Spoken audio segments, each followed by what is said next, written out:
right to healthcare? What is moral right to healthcare?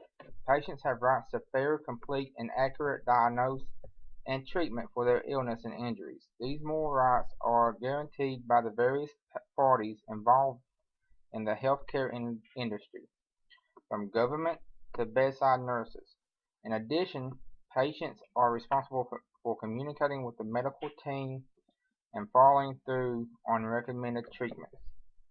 The three that I picked to talk about was resource allocations, Stark law, medical malpractice.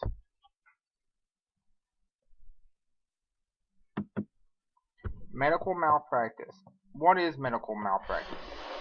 Medical malpractice is defined as negligence by act or omission by a healthcare provider in which the treatment provides falls below the accepted standard of practice in the medical community, and causes injury or death to the patient. The impact. Medical malpractice is a grueling and costly and unfair process that takes a huge toll on the innocent physicians. It affects our doctor-patient relationships. Even long-term patients who like and trust the doctor can be pursued to sue when the physician have done nothing wrong. How common is medical malpractice? According to the Universal Accepted 1999 study and a report by the National Institute of Health to ERR is human. Building a safer health system, medical malpractice kills at least 100 million Americans or 100,000 Americans every year. And that's just counting doctor-caused deaths which occurred in hospitals. This does not include millions of Americans who are only injured by doctors' mistakes. Stark law. The Stark law is a limitation on certain physicians' referrals. It prohibits physicians' referrals of diagnosed health service for Medicaid and Medicaid patients if the physician has a financial relationship with that entity, which includes immediate family members. The most critical definition for physicians wishing to comply with Stark entails understanding what consists a direct or indirect financial relationship. In general, a financial relationship is a direct or indirect ownership interest, investment interest, or compensation arrangement which any entity that furnishes DHS.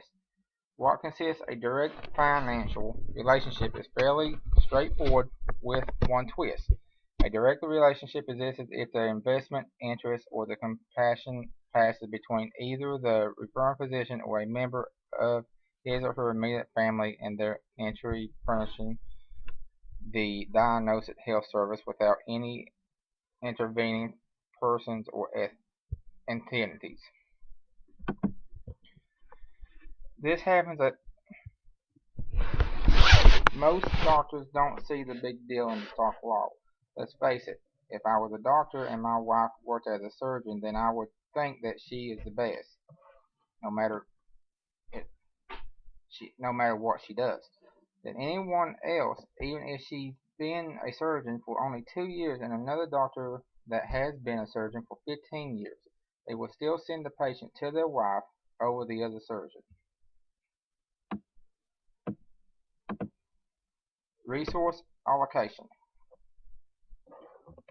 This is something that happens a lot with hospitals. They don't know what to do with their resource.